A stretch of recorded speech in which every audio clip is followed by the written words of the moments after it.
Meus irmãos, quero que vocês saibam a verdade a respeito dos dons que o Espírito Santo dá.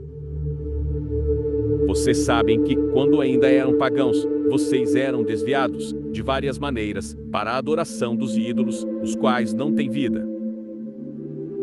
Por isso precisam compreender que ninguém que diz que Jesus seja maldito pode estar falando pelo poder do Espírito de Deus.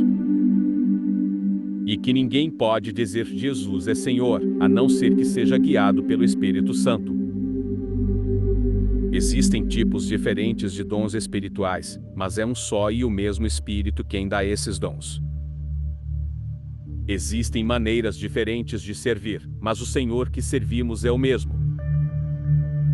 Há diferentes habilidades para realizar o trabalho, mas é o mesmo Deus quem dá, a cada um, a habilidade para fazê-lo.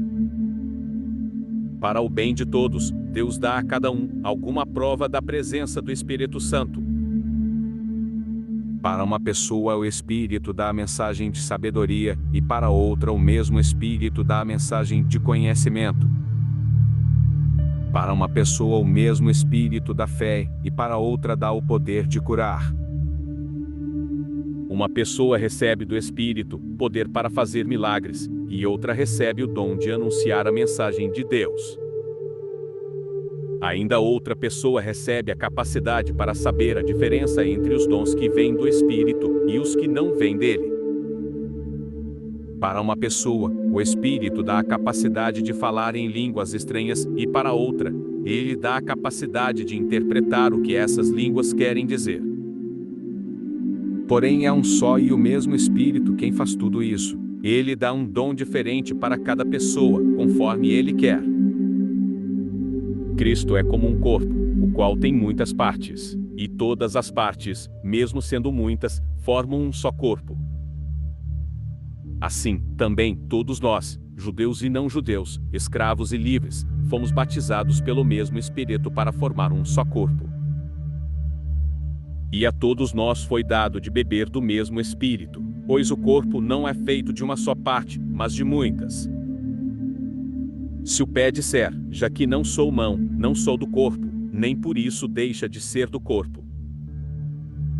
Se o ouvido disser, já que não sou olho, não sou do corpo, nem por isso deixa de ser do corpo. Se o corpo todo fosse olho, como poderíamos ouvir? E se o corpo todo fosse ouvido, como poderíamos cheirar? Assim Deus colocou cada parte diferente do corpo, conforme Ele quis. Se o corpo todo fosse uma parte só, não existiria corpo.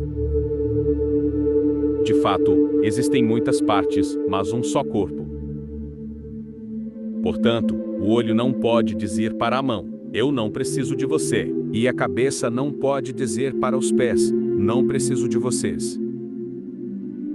O fato é que as partes do corpo que parecem ser as mais fracas são as mais necessárias. E aquelas que achamos menos honrosas são as que tratamos com mais honra. E as partes que parecem ser feias recebem um cuidado especial, que as outras mais bonitas não precisam. Foi assim que Deus fez o corpo, dando mais honra às partes menos honrosas.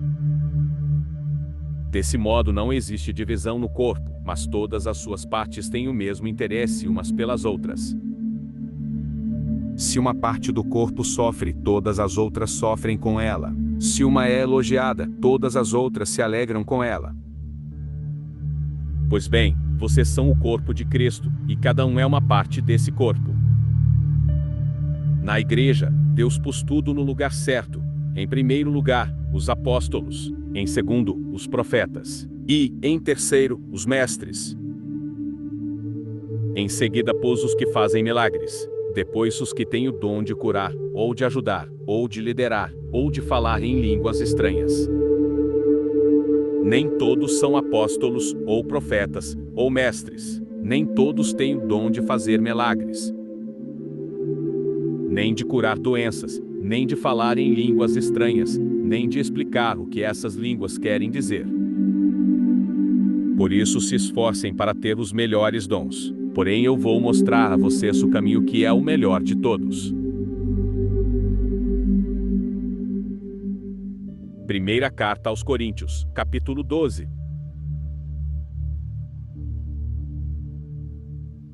Palavra do Senhor.